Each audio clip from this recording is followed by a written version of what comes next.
আসসালামু আলাইকুম ওয়া রাহমাতুল্লাহি ওয়া বারাকাতুহু। ইন্নাল হামদালিল্লাহ ওয়াস সালাতু ওয়াস সালামু আলা মুহাম্মাদিনিল মুস্তাফা ওয়া আলা আলিহি ওয়া আসহাবিহিল মুজতাবা, আম্মা বা'দ। প্রিয় দর্শক শ্রোতা, দেশ ও প্রবাস থেকে যারা এই মুহূর্তে উপভোগ করছেন আপনাদের প্রিয় আয়োজন কঙ্কা রেফ্রিজারেটর নিবেদিত ইসলামী সওয়াল ও জবাব পাওয়ার্ড বাই গ্রিএসি, আপনাদেরকে আন্তরিক মোবারকবাদ জানাচ্ছি আমি নিজাম বিন মুহিব। প্রিয় দর্শক, আমরা আজকে আপনাদের স্ক্রিনে প্রদর্শিত নাম্বারে আপনাদের করা প্রশ্নগুলো নেওয়ার চেষ্টা করব, সেই অনুযায়ী আমরা জবাব দিব ইনশাআল্লাহ। আজকে আপনাদের প্রশ্নগুলোর জবাব দেওয়ার জন্য আমরা আমন্ত্রণ জানিয়েছি বাংলাদেশের খ্যাতিমান স্কলার আস-সুন্নাহ ফাউন্ডেশনের সম্মানিত চেয়ারম্যান শেখ আহমদুল্লাহ হাফিজাহুল্লাহকে। আসসালামু আলাইকুম ওয়া রাহমাতুল্লাহি ওয়া বারাকাতুহু। ওয়া আলাইকুম আসসালাম ওয়া রাহমাতুল্লাহি ওয়া বারাকাতুহু। উস্তাদ কেমন আছেন? আল্লাহ মেহরবানি, আলহামদুলিল্লাহ। আপনাকে এটিএন বাংলার এই জীবন ঘনিষ্ঠ আয়োজনে স্বাগত জানাচ্ছি। ধন্যবাদ আপনাকে। আমরা একদম শুরুতেই আপনার কাছ থেকে জানতে চাই শাবান মাসে আমাদের করণীয় এবং বর্জনীয়গুলো কি? ধন্যবাদ আপনাকে। আলহামদুলিল্লাহ, সাল্লাতু ওয়াসসালামু আলা রাসূলিল্লাহ, বাদ। শাবান রমাদানের আগমনী বার্তাবাহক মাস। শাবান মাস আসা মানেই রমাদানের দিন গণনা শুরু, আর মাত্র ২৭ দিন, ২৬ দিন, ২৫ দিন এভাবে রমাদান ঘনিয়ে আসে শাবান আসার পরের জন্য।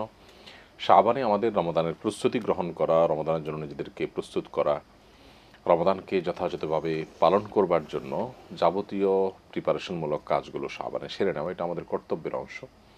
সেই সাথে নবী করিম সাল্লাল্লাহু আলাইহি ওয়াসাল্লামের একটি গুরুত্বপূর্ণ সুন্নাহ শাবান মাসকে কেন্দ্র করে আছে, সেটি হলো তিনি এই মাসে বেশি বেশি নফল রোজা রাখতেন। আমাদের আয়েশা রাদিয়াল্লাহু তাআলা বলেছেন যে আমি নবী সাল্লাল্লাহু আলাইহি ওয়াসাল্লামকে শাবানে যত নফল রোজা রাখতে দেখেছি, অন্য কোনো মাসে এত নফল রোজা রাখতে দেখিনি। ওসামা ইবনে যায়েদ রাদিয়াল্লাহু তাআলা আনহু নবীজিকে জিজ্ঞাসা করেছেন, আপনি এই মাসে কেন বেশি নফল রোজা রাখেন? নবী সাল্লাল্লাহু আলাইহি ওয়াসাল্লাম দুটি কারণ বলেছেন। তার একটি হলো, তিনি বলেছেন এই মাসটির আগের মাসটি হলো রজব, যেটি সম্মানিত 4 মাসের একটি, যে কারণে সে মাসের প্রতি মানুষ বিশেষ মনোযোগী থাকে আমলে ইবাদতের দিকে। আবার এই মাসের পরের মাসটা রমজান, সেটা বছরের শ্রেষ্ঠ মাস সঙ্গত কারণে সে মাসের জন্য মানুষ আমল ইবাদতের জন্য প্রস্তুতি নেয় এবং কাজ করে। মাঝে পড়ে এই মাসটাতে মানুষ অলস উদাস হয়ে সময় কাটায়, সেজন্য আমি এই মাসে বিশেষ নফল রোজা রাখি। দ্বিতীয় কারণ বলেছেন তিনি, ওয়াহুয়া শাহরুন তুরফা ফিল আমালি রাব্বিল আলামিন, এই মাসে আল্লাহর কাছে বান্দার আমলনামা উপস্থাপন হয়। তো ফাউহিব্বু আন ইউরফা আমালি ওয়া আনা সাইম, আমি চাই আমার আমলনামা আল্লাহর কাছে উপস্থাপিত হোক এমত অবস্থায় যে আমি রোজাদার। তো এই জন্য নবী করিম সাল্লাল্লাহু আলাইহি ওয়াসাল্লাম এর সুন্নাহকে ফলো করে, অনুসরণ করে শাবান মাসে বেশি বেশি নফল রোজা আমাদের রাখতে হবে ইনশাআল্লাহ। আমরা সেই প্র্যাকটিস করব। আমাদের সঙ্গে কে আছেন? আসসালামু আলাইকুম। ওয়ালাইকুম সালাম ওয়া রাহমাতুল্লাহি ওয়া বারাকাতুহু। হুজুর, আমার আকীকা সম্বন্ধে 3টা প্রশ্ন। আমার প্রথম প্রশ্নটা হইতেছে, হুজুর আমার কারেন্ট নাই, আমার উত্তরটা মোবাইলে দিতে হবে, টিভিতে লাইন নাই। 3টা প্রশ্ন। প্রথম প্রশ্ন হইতেছে, আকীকার পশুটা কি বাচ্চার বাবারই জবাই করতে হয়, মানে জবাই করতে হয় না যে কোনো অন্য মানুষ, হুজুর বন্য যে কোনো কসাই টসাই যে কেউ জবাই করতে পারে আকীকার পশুটা? এই একটা প্রশ্ন। আর দ্বিতীয় প্রশ্ন হচ্ছে, আকীকার মাংসটা যার আকীকা সে কি খেতে পারবে? এটা আরেকটা প্রশ্ন। আর তৃতীয় প্রশ্ন হচ্ছে, আকীকার 7 দিনের দিন যদি আমি পশুটা জবাই করে থুই, মাংসটা ফ্রিজে রেখে দিই, সেক্ষেত্রে 9 দিনের দিন বা 10 দিনের দিন বা পরবর্তীতে একটু পাক করি, তাহলে কি এটা আদায় হবে? এই 3টাই প্রশ্ন। আসসালামু আলাইকুম। ওয়ালাইকুম আসসালাম। শেখ, আকীকার পশু কে জবাই করবে? বাবা জবাই করতে পারবে? দর্শকের 3 প্রশ্নের উত্তরের একটাই জবাব, সেটা হলো ইয়েস। অর্থাৎ 3টা প্রশ্নের উত্তর হলো হ্যাঁ বাচক। বাচ্চার আকীকা বাবা জবাই করতে পারবেন, কোনো অসুবিধা নেই। অন্য কেউ করলে যেমন হবে, বাবা করলেও হয়ে যাবে। আবার আকীকার গোশত তারা নিজেরা খেতে পারবেন, অন্য কাউকে দিতে পারবেন। এটার উত্তরও হাবাচক। আরেকটা কি জানো? 7 দিনের দিন জবাই করলেন, কিন্তু 7 দিনের দিন জবাই করে গোশত ফ্রিজে রাখলেন, আনুষ্ঠানিকতা খাওয়া দাওয়া পরে করলেন, সেটাও করতে পারবেন। অর্থাৎ 3 প্রশ্নের উত্তর হলো হ্যাঁ, কোনো অসুবিধা নেই। জি জি জি, আশা করছি আমাদের বোন তার প্রশ্নের জবাব পেয়েছেন। আমরা আরো একজন দর্শককে যুক্ত করছি। আসসালামু আলাইকুম। আসসালামু আলাইকুম ওয়া রাহমাতুল্লাহ। ওয়ালাইকুম আসসালাম। আদি চট্টগ্রাম থেকে। জি জি, বলুন প্লিজ। আমার প্রশ্ন 2টি। প্রথম প্রশ্ন, রাসূলুল্লাহ সাল্লাল্লাহু আলাইহি ওয়াসাল্লাম নাকি একটা দোয়া পড়তেন, আল্লাহুম্মা বারিক লানা ফি রাজব ওয়া শাবান ওয়া বারিক লানা রমাদান। এই দোয়াটা কি আমরা পড়তে পারি? আচ্ছা, হাদিসটা আমি শুনতে দই কিনা, এটা পড়তে পারি, এটা পড়তে পারবো কিনা? আরেকটা হলো ইয়া আরহামার রাহিম, এটা অর্থটা একটু বলবেন, এটা অর্থটা কি? ধন্যবাদ আপনাকে। আসসালামু আলাইকুম ওয়া রাহমাতুল্লাহ। ওয়ালাইকুম আসসালাম। শেখ, আল্লাহুম্মা বারিক লানা ফি রাজব ওয়া শাবান ওয়া বালিগনা রমাদান। রজব মাসে নবী করিম সাল্লাল্লাহু আলাইহি ওয়াসাল্লাম এই দোয়াটি পড়তেন বলে বিভিন্ন বর্ণনায় পাওয়া যায়। সেই বর্ণনাগুলোকে মুহাদ্দিসগণ যায়িফ সূত্রে বর্ণিত বলেছেন, দুর্বল সূত্রে বর্ণনা বলেছেন। আল্লাহুম্মা বারিক লানা ফি রাজব ওয়া শাবান, আল্লাহ রজব এবং শাবানে আমাদের জীবনে বারাকা দান করুন, ওয়া বালিগনা রমাদান, এবং আমাদেরকে রমাদান পর্যন্ত আপনি পৌঁছে দিন। তো এই যে দোয়া, এই দোয়া রমাদানে পাঠ করা, রজব মাসে পাঠ করার ব্যাপারে যে বড় হাদিস রয়েছে, হাদিসটির সনদ দুর্বল হওয়ার কারণে অনেক আমাকে ওটি পড়তে নিরুৎসাহিত করেন। তবে যেহেতু ফজিলতের বিষয়, হালাল হারাম বা আকিদা ইমানের সংশ্লিষ্ট কোনো বিষয় নয়, এই জাতীয় বিষয়ে জয়ীফ হাদিসও শর্ত সাপেক্ষে গ্রহণযোগ্য। সেই জায়গা থেকে কেউ যদি এটা পড়েন অ্যাজ এ দোয়া পড়তে পারেন, কোনো অসুবিধা নেই। অসুবিধা নেই। জি, ওনার আরেকটি প্রশ্ন ছিল ইয়া আরহামার রাহিমিন, এটার অর্থ কি? ইয়া আরহামার রাহিমিন মানে হলো হে সকল অনুগ্রহকারীদের মধ্য থেকে সবচেয়ে অধিক অনুগ্রহকারী। মানুষ, অন্যান্য প্রাণী, আল্লাহ সৃষ্টিদের মধ্যেও অনুগ্রহ আছে, মমতা আছে, কিন্তু এদের মধ্যে আবার সবচেয়ে বেশি মমতা, সবচেয়ে বেশি রহমত, অনুগ্রহের অধিকারী আল্লাহ তাআলা। আল্লাহ তাআলাকে এই রাখে ডেকে যদি কেউ কোনো কিছু চায় তো সেটা আল্লাহ তাআলা পূরণ করবেন, এই আশা জোরালো করা যায়। আল্লাহর প্রশংসা এখানে হক আদায় করে করা হয়। জি, আমাদের সঙ্গে কে আছেন দর্শক? প্রশ্ন করুন। আসসালামু আলাইকুম। ওয়ালাইকুম আসসালাম। জি হুজুর, আমি ঢাকা বাড়িদার থেকে বলছি। জি জি জি বলুন। হুজুর, আমি বুঝলাম আমাদের তকদির জামাতের ভাইদের অনেক ভালো গুণ আছে, এটা স্বীকার করতেই হবে। কিন্তু কোন মানুষ আছে সারা জীবন দুর্নীতি করে, জুলুম করে, গাড়ি বাড়ি করে ফেললো, তারপরে শেষ বয়সে এক চিল্লা দিল অথবা তিন চিল্লা দিল, তাদেরকে বিনা হিসেবে জান্নাতে পাঠিয়ে দেয়। এক তকদির জামাতের ভাইরা একবার বলে না পরে ভাগ ফেরত দিতে হবে, ঘুষের টাকায় ফেরত দিতে হবে, একবার জি বলে জি, না। আমরা বুঝতে পেরেছি, ধন্যবাদ আপনাকে। শেখ, সারা জীবন দুর্নীতি করলাম কিন্তু একটা সময় এসে হয়তো লেবাসে পরিবর্তন হলাম, এর দ্বারা আসলে কোনো ফায়দা আছে? সন্দেহাতীতভাবে এটি প্রকৃত অর্থের সংশোধন নয়। যদি কেউ প্রাথমিক পর্যায়ের সংশোধনী হিসাবে এটিকে গ্রহণ করেন এবং এরপর তার ডেভেলপমেন্টে চিন্তা করেন, সেটা অবশ্যই প্রশংসনীয় হবে। এবং কোনো দিনই প্ল্যাটফর্মে কেউ আসার পর তাকে হয়তো প্রাইমারি সংশোধন এর সুযোগ দেওয়া হলো, এরপরে সেকেন্ডারি তার যে কারেকশন সেটার সুযোগও যদি দেওয়া হয়, সেটা প্রশংসনীয়। কিন্তু দর্শক যেমনটি বলেছেন যে এই প্রাইমারি কারেকশনের পর যদি তৃপ্তির ঢেকুর তোলা হয় যে লোকটা দাড়ি টুপি রাখছেন, জুব্বা পড়ছেন, 5 ওয়াক্ত নামাজ পড়ছেন, হাজী সাহেব হয়ে গেছেন, তার যে ঘুষ, দুর্নীতি এবং অপকর্ম, সেগুলোর যে কারেকশন করার রাইট ওয়ে রয়েছে, সেটার কোনোটা অবলম্বন করা যদি না হয়, তারপরও যদি তাকে অ্যাপ্রিসিয়েট করা হয়, তাহলে সেটা হবে অবশ্যই অনুচিত কাজ, সেটা হবে দ্বীনের বিকৃতি। এবং এর ফলে ওই লোকটার মধ্যে এক ধরনের আত্মতৃপ্তি চলে আসে, আমি তো বোধহয় সংশোধিত হয়ে গেছি। এই জন্য যে প্ল্যাটফর্মে যাবে সে প্ল্যাটফর্মের লোকজন তার যদি ওই সংশোধনের জন্য কোনো উদ্যোগ না নেয় বা কোনো ব্যবস্থা না থাকে, সেটা একটা বড় ধরনের ত্রুটি সেখানকার, এটা অবশ্যই বলতে হবে। এবং সেই জায়গা থেকে আমাদের পরিপূর্ণ আত্মসংশোধনের চেষ্টা করতে হবে, শুধু লেবাসে পোশাকে নয়, ভেতর থেকেও বান্দার হক সংশ্লিষ্ট বিষয়গুলোকেও আমাদের মিনিমাইজ করে তারপরে পরিপূর্ণভাবে তওবা করতে হবে। আশা করছি আমাদের দর্শকরা সতর্ক থাকবেন ইনশাআল্লাহ। আরও একজন দর্শক আছেন। আসসালামু আলাইকুম। ওয়ালাইকুম সালাম ওয়া রাহমাতুল্লাহি ওয়া বারাকাতুহু। হুজুর, আপনারা ভালো আছেন? জি জি আলহামদুলিল্লাহ, আশা করছি হুজুর, আপনিও আমি ভালো আছেন। রহমপাড়া সুনামগঞ্জ থেকে ইনুল বলছিলাম। জি। হুজুর, আমার 3টা প্রশ্ন। জি বলুন। প্রথম প্রশ্ন হলো সালামের প্রচলন কিভাবে শুরু হলো? জি। আর 2 নম্বর প্রশ্ন হলো অধিকাংশ নবী রাসূলের আবির্ভাব ঘটেছে বাইতুল মুকাদ্দাস তথা ফিলিস্তিনে, কেন? আচ্ছা। আর 3 নম্বর প্রশ্ন হলো রাসূল সাল্লাল্লাহু আলাইহি ওয়াসাল্লাম বলেন জুম্মার দিন যে ব্যক্তি আমার উপর 80 বার দুরূদ শরীফ পাঠ করে আল্লাহ তাআলা তার 80 বছরের পাপ ক্ষমা করে দিবেন। এটা কি সহিহ হাদিস? আচ্ছা আচ্ছা, জি ধন্যবাদ আপনাকে। শেখ, সালামের প্রচলন শুরু হলো ঠিক কবে থেকে? দেখুন, কোরআনে কারিমের আয়াত তো বলছে যে জান্নাতীদের পারস্পরিক অভিবাদন হলো সালাম। এটি অবশ্য শুরুর ইঙ্গিত করে না, এটি অনাদিকাল পর্যন্ত থাকবে সেটি বোঝায়। আর সর্বকালে সকল নবী রাসূলদেরই অভিবাদন ছিল, তবে তার ধারা, ধরন, প্রকৃতি, শব্দ হয়তো ভিন্নতর ছিল। আমাদের নবীজি সাল্লাল্লাহু আলাইহি সাল্লাম আসসালামু আলাইকুম এই বলে আমাদেরকে অভিবাদন করা শিখিয়েছেন। এবং কেউ সালাম দিলে তার জবাব তার চাইতে আর উত্তম শব্দে দেওয়ার কথা আল্লাহ কোরআন নির্দেশ করেছেন, ওয়া ইযা হাইয়্তুম বিতাহিয়্যাতিন ফাহাইয়্যু বিআহসানা মিনহা আও রুদ্দুহা। তো সালাম, নবী করিম সাল্লাল্লাহু আলাইহি সাল্লাম এই সালামের যে ফরম্যাটটা আমরা ব্যবহার করছি, আসসালামু আলাইকুম ওয়া রাহমাতুল্লাহি ওয়া বারাকাতুহু, এটি আমাদের নবী সাল্লাল্লাহু আলাইহি সাল্লাম থেকে শুরু, তার থেকে এটার প্রচলন। আর মূলত সালাম এটা সর্বযুগেই প্রচলিত ছিল, বিভিন্ন ফরম্যাটে ছিল।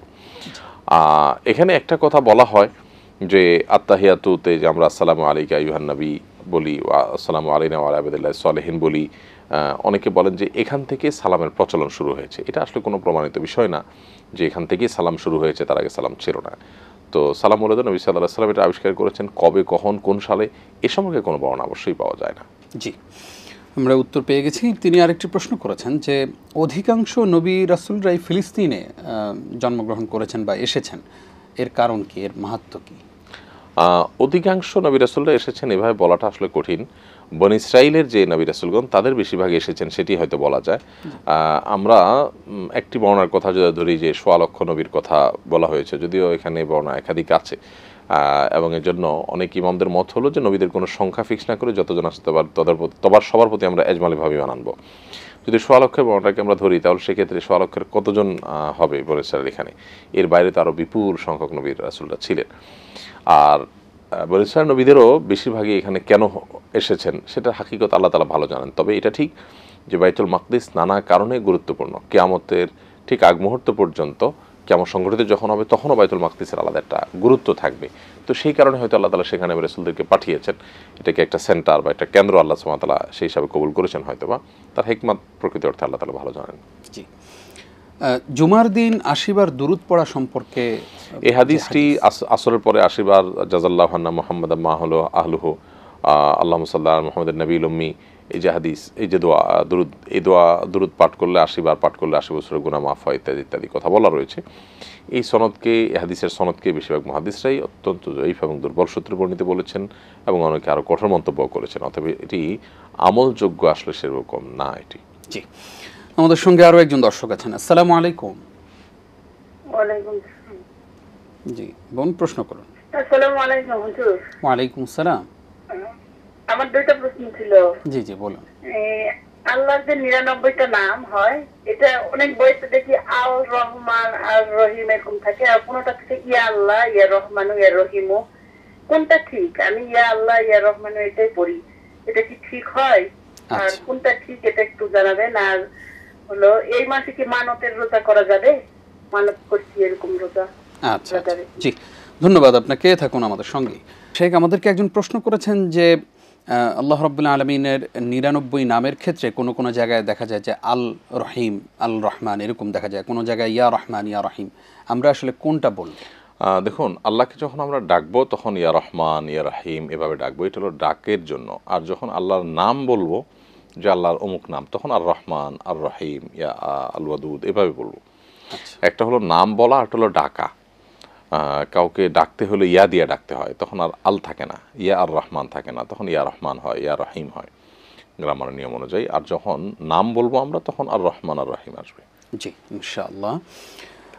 এই মাসে, শাবান মাসে মান্নতের রোজা রাখা যাবে কিনা?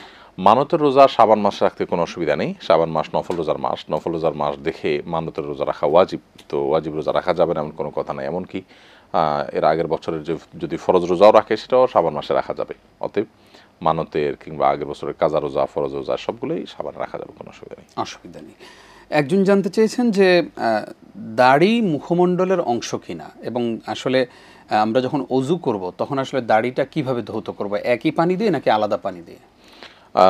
আমরা যখন অজু করব তখন দাড়ি যদি পাতলা হয় তখন পুরো দাড়ি, এমনকি দাড়ির গোড়াতে পর্যন্ত পানি আমাদের পৌঁছতে হবে। আর যদি খুব ঘন দাড়ি হয়, যে দাড়ি আসলে এত বেশি ঘন যে গোড়া পর্যন্ত পানি পৌঁছানো অনেক কষ্টসাধ্য ব্যাপার, তাহলে সেক্ষেত্রে গোড়া পর্যন্ত পানি না পৌঁছালেও চলবে, কিন্তু দাড়ি ধুইতে হবে। আমরা যখন মুখমণ্ডল ধোবো, অজু করব, তখন দাড়ি আমাদেরকে ধুইতে হবে। এবং 3 বার যে আমরা ধৌত করব এর মধ্যেই দাড়িও ধোয়া হয়ে যাবে। যদি কোনো কারণে মনে হয় যে না তাতে হয় নাই, তাহলে সেক্ষেত্রে আমরা এক্সট্রা পানি নিতে পারি দাড়ির জন্য। জি, আমাদের সঙ্গে আরও একজন দর্শক আছেন। আসসালামু আলাইকুম। ওয়ালাইকুম আসসালাম। জি বোন, প্রশ্ন করুন। জি, আমার একটা প্রশ্ন জাকাত সম্পর্কে। জি বলুন। হ্যাঁ জি, আমরা আপনাকে শুনছি, আপনি প্রশ্ন করুন।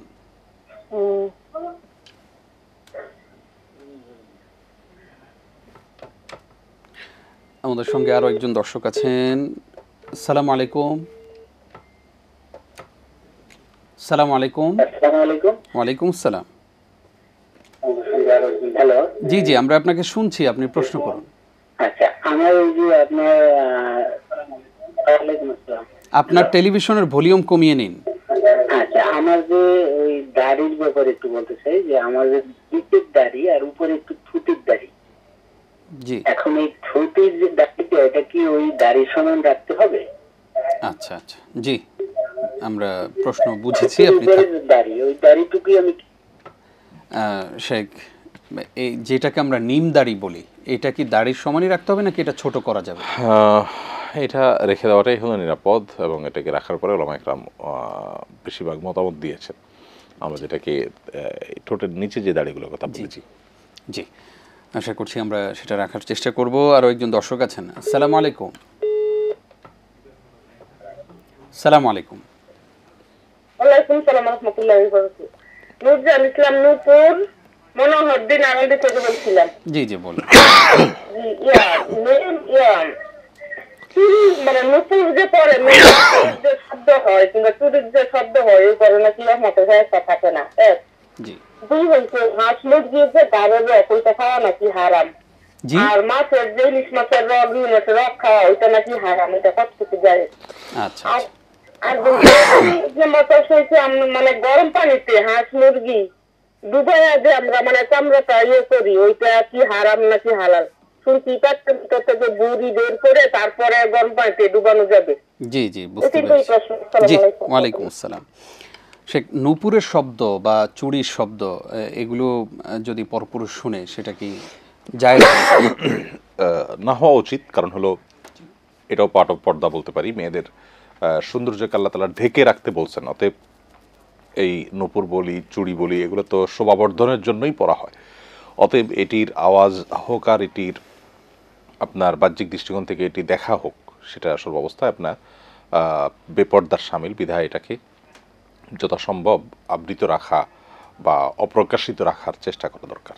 জি, একজন প্রশ্ন করেছেন আমাদের বোন যে ইলিশের রগ বা মাছের রগ এই ধরনের জিনিস কি খাওয়া হালাল? মাছের রগ খাওয়া হারাম এরকম কোনো কথা নেই বা মাকরুহ না। জি, তবে মুরগি বা আপনার এই জাতীয় যে প্রাণী সেগুলোর রগকে ওলামা ইকরাম মাকরুহ বলেছেন, খাওয়াকে মাকরুহ বলেছেন। তবে মাছের বেলা এমন কোনো কথা নেই জি, যে মাছের রগ খাওয়া যাবে না বা হাড্ডির নিচের কোনো কিছু ভিতরে কিছু খাওয়া যাবে না, এমন কোনো নিষেধাজ্ঞা নেই। জি, গরম পানিতে মুরগি মানে গরম পানিতে রেখে তারপরে সেটাকে ছেলা বা এই ধরনের কিছু করা যাবে কিনা, নাকি আগে ড্রেসিং যেটাকে বলা হয় বাজারে মুরগির দোকানগুলোতে যেটা হয়, জবে করার পর গরম পানিতে চুবিয়ে উঠিয়ে তারপরে চামড়া ছেলা হয় বা আপনার পর ছেলা হয়। এটা সম্পর্কে অধিকতর বিশুদ্ধতর মত হলো এটিতে নাপাক হয়ে যাবে না যদি তার নাড়িবড়িগুলো ফেলে করে, এমনকি নাড়িবড়িগুলো যদি ভিতরেও থাকে। আমাদের ওলামা অনেকে এটাকে নিষেধ করেন, সেটার কারণ হলো যে তারা মনে করেন যে ভেতরে নাড়িবড়ি থাকা অবস্থায় যদি চুবানো হয় তাহলে টাটকা গরম পানিতে ওই নাপাকটা গোশতের সাথে মিশে যাবে, অর্থাৎ মলমূত্র যেটা আছে মুরগির পেটের ভিতরে। মূলত এরকম গরম পানিতে চুবানোর পর উঠানোর পর সে মুরগিতে কোনো আলাদা দুর্গন্ধ বা এরকম কোনো কিছু আলাদা কোনো আলামত বোঝা যায় না। তো যার কারণে উত্তম হয়, নিরাপদ হয় যে ময়লা পেটের আলাদা করে তারপরে চুবাই উঠায় তারপরে পর ছেলা। যদি এটা নাও করা হয় তাতে ইনশাআল্লাহ এটা হারাম হবে না। হারাম হবে না। জি, আরও একজন দর্শক আছেন আমাদের সঙ্গে। আসসালামু আলাইকুম। ওয়ালাইকুম আসসালাম।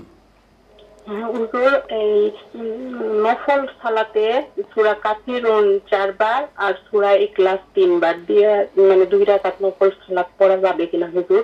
এটা একটা প্রশ্ন। আর একটা প্রশ্ন, এক হুজুরে বলছিলেন ওই সূরা ইখলাস 10 বার পাঠ করলে জান্নাতে একটা ঘর হবে, এটা একটু কতটুকু এটা জানতে চাচ্ছিলাম হুজুর। ধন্যবাদ। আরেকটা হুজুর, এই যে লা হাওলা ওয়ালা কুওয়াতা ইল্লা বিল্লাহ এতটুকু বলবো, বিল্লাহিল আলিয়্যুল আযীম বলবো হুজুর? এই প্রশ্ন।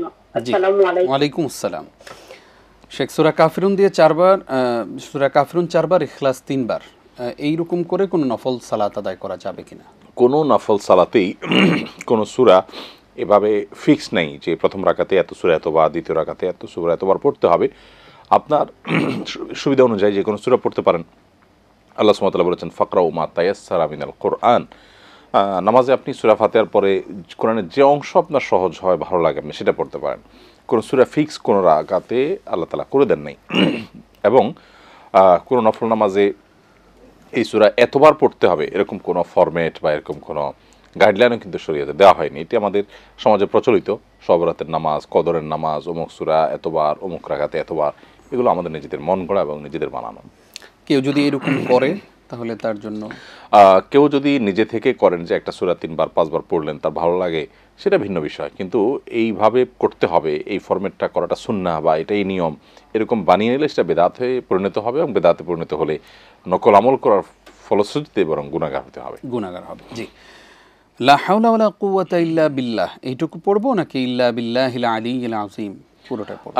লা হাওলা ওয়ালা কুওয়াতা ইল্লা বিল্লাহ শুধু এটুকু আপনি পড়তে পারেন, কারণ নবী করিম সাল্লাল্লাহু আলাইহি ওয়াসাল্লাম একটা হাদিসে এটাকে কানজুম মিন কুনুজিল জান্নাহ বলা হয়েছে। জান্নাতের যে গুপ্ত ভাণ্ডার, ধনভাণ্ডার রয়েছে, সেগুলোর মধ্যে থেকে একটি হলো এই দোয়া, অর্থাৎ এই বাক্য পাঠ। এটি জান্নাতের ধনভাণ্ডারের অধিকারী আল্লাহ রাব্বুল আলামিন করবেন এর পাঠকারীকে। সো লা হাওলা ওয়ালা কুওয়াতা ইল্লা বিল্লাহ পর্যন্ত পড়লে চলবে। আপনি যদি লা হাওলা ওয়ালা কুওয়াতা ইল্লা বিল্লাহিল আলিয়্যিল আযীম যুক্ত করেন সেটি অবশ্যই আরও ভালো, কারণ সেখানে আরও দুটি আল্লাহ তাআলার গুণবাচক নাম উল্লেখ করা হয়েছে। একাধিক বর্ণা একাধিক রকমের রয়েছে। লা হাওলা ওয়ালা কুওয়াতা ইল্লা বিল্লাহ শুধু এটুকুর কথাই বলা হয়েছে যে এটা কানজুম মিন কুনুজিল জান্নাহ বা জান্নাতের ধনভাণ্ডারের একটি। আবার আল আলিয়্যিল আযীম দিয়েও কোনো কোনো বর্ণায় রয়েছে। আশা করছি আমাদের বোন তার প্রশ্নের জবাব পেয়েছেন। আরও একজন দর্শক আছেন। আসসালামু আলাইকুম। আসসালামু আলাইকুম। ওয়ালাইকুম আসসালাম। জি, আমি একটা প্রশ্ন করতে চাচ্ছি। জি বলুন। লুবনা রামপুরা থেকে। জি বলুন। আজকে আমি সকালবেলা ফজরের নামাজের আগে স্বপ্ন দেখলাম যে আমি একটা আংটি পছন্দ করেছি। তো আমার স্বামী সেই আংটিটা আমাকে নিয়ে এসে দিয়েছেন, কিন্তু ওইটা কোনো গোল্ডেন না। আমি খুব খুশি, কিন্তু দেখলাম পরে মনে হলো স্বপ্নের শেষে যে ওই আংটিটা যিনি কিনে দিয়েছেন উনি আসলে বাস্তবিক জীবনে আমার স্বামী নয়। এবং এই স্বপ্নে আরো আমি দেখেছি যে সে আমাকে আবার গোল্ডের দোকানে নিয়ে গিয়ে সেম ডিজাইনের আংটি দিয়েছে, এবং পরবর্তীতে দেখি যে আমার হাতে দুটো আংটি। এরপরে আমি এসে নামাজ পড়তে গিয়েছি। এই স্বপ্নটা ভালো নাকি আমি জানি না, সেটা একটু জানতে জি জি চাচ্ছি। ধন্যবাদ আপনাকে। আরেকটা প্রশ্ন হচ্ছে, জি সিজদাতে আমরা যে বিভিন্ন দোয়া পড়ি, কোরআনের আয়াত, এটা কি পড়া যাবে কিনা? জি। আর নিজেদের ভাই বোনের মধ্যে সুসম্পর্ক তৈরি করার জন্য কোনো বিশেষ আমল আছে কিনা? অসংখ্য ধন্যবাদ আপনাকে, থাকুন আমাদের সঙ্গে। আমাদেরকে একজন প্রশ্ন করেছেন যে 10 বার সূরা ইখলাস কেউ যদি পাঠ করে আল্লাহ রাব্বুল আলামিন তাকে জান্নাতে একটি বাড়ি দেবেন, উপহার দেবেন, এটা কি সঠিক কিনা? ধন্যবাদ। সূরা ইখলাস পাঠের বিভিন্ন ফজিলত হাদিসে বর্ণিত হয়েছে। এটাকে সুলুসুল কোরআন বা কোরআনের 1/3 বলা হয়েছে, মর্যাদার বিচারে, ফজিলতের বিচারে বা এর বিষয়বস্তুর আলাপের বিচারে, নানা বিচারে এটি হতে পারে। তবে 10 বার পাঠ করার যে কথা আপনি বলেছেন দর্শক, এরকম কোনো ফজিলতের কথা আমার জানা নেই যে কোরআন হাদিসে এরকম কোনো আদা করা হয়েছে। তবে কোরআন হাদিসের আলোকে অনেক উলামা ইকরাম বলেছেন সূরা ইখলাস একবার পাঠ করলে কোরআন কারীমের 1/3 তেলাওয়াত করার সওয়াব পাওয়া যাবে। আবার এর ভিন্ন ব্যাখ্যাও আছে যে কোরআন কারীমের 1/3 এর আলাপ, এর বিষয়বস্তু এখানে আছে। আরও নানাবিধ ব্যাখ্যা আছে, তবে এটি একটা প্রসিদ্ধ ব্যাখ্যা যে সূরা ইখলাস একবার পড়লে যদি 1/3 এর সওয়াব হয়, 3 বার পড়লে 1 খতম করার সওয়াব হবে। এছাড়া সূরা ইখলাসকে ভালোবাসার কারণে এক সাহাবী নবী সাল্লাল্লাহু আলাইহি ওয়াসাল্লাম জান্নাতি হওয়ার কথা বলেছেন, আল্লাহ তাকে ভালোবাসেন সেটি বলেছেন। এজন্য সূরা ইখলাসের আলাদা তাৎপর্য আছে, কারণ এই সূরার একমাত্র বিষয়বস্তু তাওহীদ। কিন্তু আপনি যেটি বলেছেন যে 10 বার তেলাওয়াত করলে এই ফজিলতের পাওয়া যাবে, এরকম কোনো বর্ণনা আমাদের জানা মতো নাই। জি, একজন প্রশ্ন করেছেন যে তিনি একটা স্বপ্ন দেখেছেন, আপনি স্বপ্নটি শুনেছেন। এই ধরনের স্বপ্নের আসলে প্রথম কথা হলো যে স্বপ্নের ব্যাখ্যা আসলে এটা আমার সাবজেক্ট না, এবং এটা আলাদা একটা ডেডিকেটেড সাবজেক্ট, এবং এর জন্য আলাদা ডেডিকেটেড মানুষ আছেন, আলাদা একটা সাবজেক্ট। এটা শরিয়ার হালাল হারাম বিষয়ক বা জায়েজ না জায়েজ বিষয়ক বা শরিয়া বিষয়ক এক্সপার্টিজের জায়গা থেকে আসলে উত্তর দেওয়া কঠিন। সো এই জন্য স্বপ্নের ব্যাখ্যা বোঝেন। অবশ্য স্বপ্নের ব্যাখ্যা বোঝার মতো মানুষ এখন আস্তে আস্তে সমাজে কমে যাচ্ছে, এরকম কারোর শরণাপন্ন হলে ভালো হবে। জি, একজন প্রশ্ন করেছেন যে সিজদাতে কোরআনের আয়াত তেলাওয়াত করা যাবে কিনা? কোরআন কারীমে আয়াত সিজদা তেলাওয়াত করা যাবে না, কারণ নবী করিম সাল্লাল্লাহু আলাইহি ওয়াসাল্লাম নিষেধ করেছেন সিজদা কোরআন কারীমে আয়াত তেলাওয়াত করতে। তবে সিজদা আল্লাহ তাআলার কাছে দোয়া নিবেদন করা যায়, দোয়া পেশ করতে পারেন। কোরআন কারীমের আয়াতের তেলাওয়াত সিজদাতে করতে নবী সাল্লাল্লাহু আলাইহি ওয়াসাল্লাম নিষেধ করেছেন। জি, একজন প্রশ্ন করেছেন যে ভাই বোনের সাথে সুসম্পর্কের কোনো আমল আছে কিনা?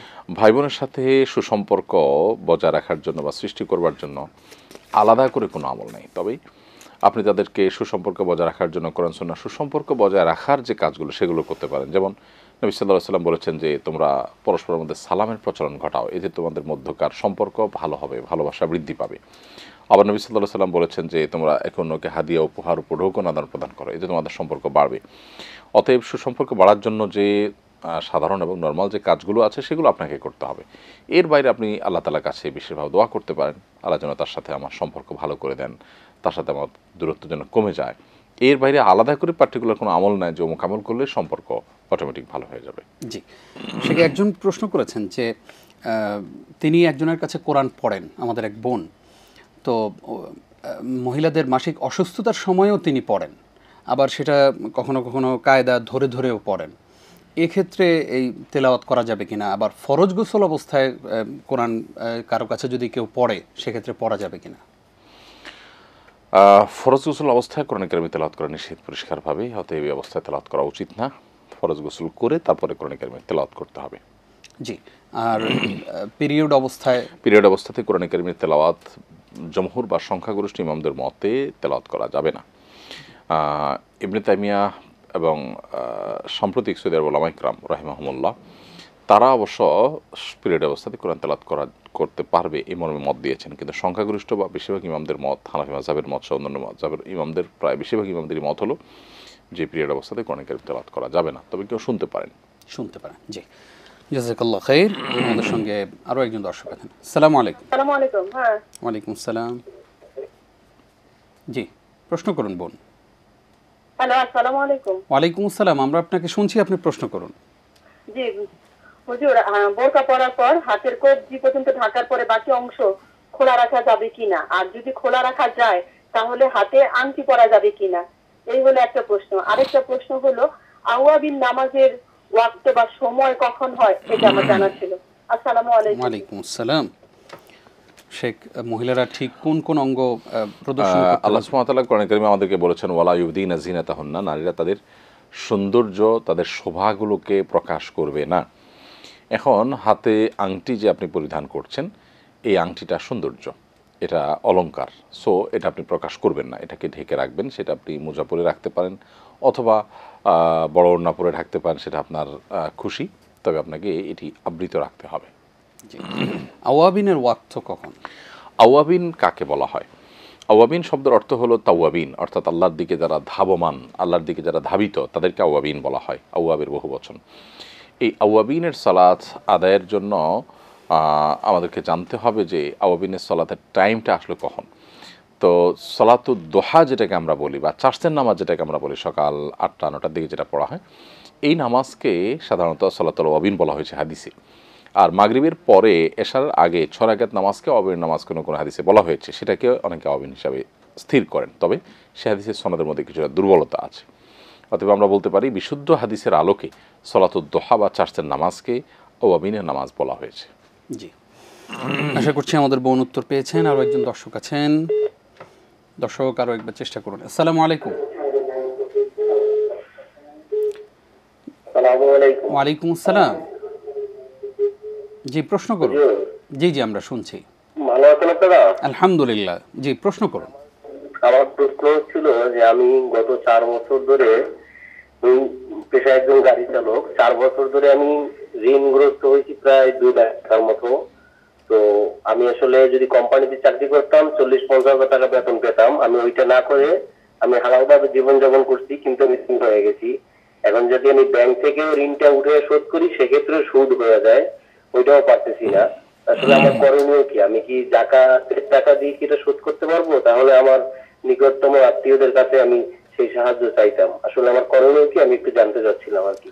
খুবই জীবন ঘনিষ্ঠ প্রশ্ন করার জন্য ধন্যবাদ। থাকুন আমাদের সঙ্গে। শেখ, প্রথম কথা হলো যে যদি আপনি ঋণগ্রস্ত হয়ে থাকেন আপনার বাণিজ্য বৃদ্ধি করবার জন্য, যেটাকে আমরা কর্পোরেট লোন বলি, কমার্শিয়াল লোন বলি, তাহলে সেক্ষেত্রে সেই লোনের জন্য আপনি যাকাত গ্রহণ করতে পারবেন। উনি একজন গাড়ি চালক। আচ্ছা, গাড়ি চালক হিসাবে আপনি যা নানা কারণে ঋণগ্রস্ত হয়ে গেছেন, সেক্ষেত্রে আপনি অবশ্যই আপনার নিকটাত্মীয় বা পরিচিত অপরিচিত যে কোনো মানুষের কাছ থেকে যাকাতের অর্থ নিয়ে সেটা দিয়ে আপনি ঋণ পরিশোধ করতে পারেন। এটার জন্য কোনো হেজিটেশন করার দরকার নাই। অনেক সময় এটা নিয়ে আমরা অনেক সময় এক ধরনের হীনমন্যতায় ভুগি, বা আমরা ইতস্তত করি জাকাত নেব কিনা। জাকাতের হকদার হলে জাকাত খাওয়া আপনার জন্য সম্পূর্ণ হালাল। আমরা অনেকে হারাম খাইতে অর্থাৎ ইতস্তত বোধ করি না, জাকাতের টাকা বললে যতটা ইতস্তত বোধ করি। হ্যাঁ, নবী করিম সাল্লাল্লাহু আলাইহি ওয়াসাল্লাম বংশের মানুষের জন্য জাকাত হারাম করা হয়েছে, শুধু তার জন্য স্পেশাল। পৃথিবীতে যে কোনো মানুষ স্বভাবই হবে তিনি জাকাত খেতে পারেন না, অথবা আপনি জাকাতের টাকা দিয়ে আপনি ঋণ পরিশোধ করার সুযোগ অবশ্যই আছে। আচ্ছা, জি, আরো একজন দর্শক আছেন। আসসালামু আলাইকুম। জি জি জি বোন, আমরা শুনছি আপনাকে, প্রশ্ন করুন। আমার প্রশ্ন হচ্ছে প্রথম হচ্ছে সূরা আর রহমানের অলিমান খাফা মাকামা রব্বি জান্নাত, এর অর্থটা হচ্ছে যে আল্লাহ সামনে দাঁড়ানো যে ভয় পায় তাকে জান্নাত দিবে দুটি। কিন্তু আমার কথা হচ্ছে যে আমরা তো ভয়ে নামাজ পড়ি, জি আমরা তো আল্লাহর ভয়ে নামাজ পড়ি, এটা কি আমাদের এই ফজিলত থেকে আমরা পাবো? আর 2 নম্বর প্রশ্ন হচ্ছে আপনার দাওয়ালের নামাজ এবং জোহরের প্রথম সুন্নত 4 রাকাত একসাথে নিয়ত করা যাবে কিনা? আচ্ছা আচ্ছা, জি ধন্যবাদ আপনাকে। জি জি শেখ, আমরা প্রশ্ন শুনলাম যে ওয়ালিমান খাফা মাকামা রাব্বিহি জান্নাতান, এই আয়াতের আলোকে আমরা তো ভয়ে নামাজ পড়ি, এখন আমরাও কি 2টি জান্নাত পাবো?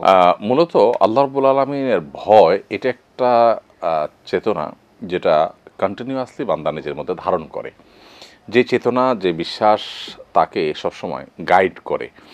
আপনি আল্লাহর ভয়ে নামাজটা পড়লেন কিন্তু অন্য কাজের সময় আল্লাহর ভয় আসলো না, তাহলে এই কাতার আপনি পড়বেন না। মূলত এখানে সেই সমস্ত মানুষদের কথা বলা হয়েছে যারা সবসময় আল্লাহর সামনে দাঁড়ানোর ভয় করে, সে তার চাকরি, ব্যবসা, যে কোনো কাজ, মানুষের অধিকার, প্রত্যেকটা কাজের সময় তার আল্লাহর ভয়টা তার মাথায় এসে যায় এবং সেটা তাকে গাইড করে। এই মানসিকতা যদি আমরা ধারণ করতে পারি তাহলে অবশ্যই সেই মর্যাদা আল্লাহ তাআলা আমাদেরকে দান করবে ইনশাআল্লাহ।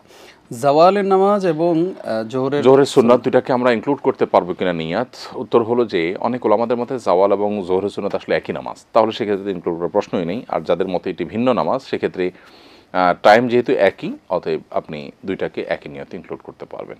জাযাকাল্লাহ খাইর। অনেকগুলো প্রশ্নের জবাব আজকে আমরা দিয়েছি আলহামদুলিল্লাহ। কষ্ট করে শেখ আপনি আমাদেরকে সময় দিয়েছেন, সেজন্য আপনাকে ধন্যবাদ জানাচ্ছি। ধন্যবাদ আপনাকেও। প্রিয় দর্শক, এতক্ষণ যারা আমাদের সঙ্গে ছিলেন আপনাদেরকেও ধন্যবাদ জানিয়ে শেষ করছি কঙ্কা রেফ্রিজারেটর নিবেদিত ইসলামী সওয়াল ও জবাব পাওয়ার্ড বাই গ্রিএসি। আগামী পর্ব দেখবার আমন্ত্রণ জানিয়ে আজকের মতো বিদায় নিচ্ছি আমি নিজাম বিন মুহিব। ওয়াসসালামু আলাইকুম ওয়া রাহমাতুল্লাহি ওয়া বারাকাতুহু।